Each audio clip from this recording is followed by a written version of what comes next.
भैया ऐसे कैसे नहाते हो तुम? क्यों, क्या हुआ? आधा शैम्पू तो दीवार पर गिरा पड़ा था। भैया वापस पानी डाला उस पे। ऐसे कैसे पानी डालता? उसी शैम्पू से तो नहा के आया हूँ मैं। वैसे भैया कौन सी कंपनी का शैम्पू था? झाग ही नहीं बन रही थी। बताओ ना। अरे कैसे बताऊं, शैम्पू तो नहीं था। अरे बता, मुंह में जबान नहीं है क्या? अरे अरे कहाँ जा रहा है, बता तो जा, कौन सी कंपनी का था?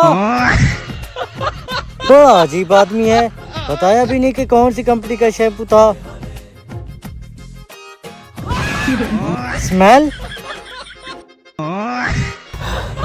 अरे तुझे क्या हो गया साकी? मरते मरते बचा है। अगर आज भैया को पता लग जाता और वो अब्बू को बता देता तो नहीं नहीं, आज के बाद ऐसी हरकत नहीं करूंगा।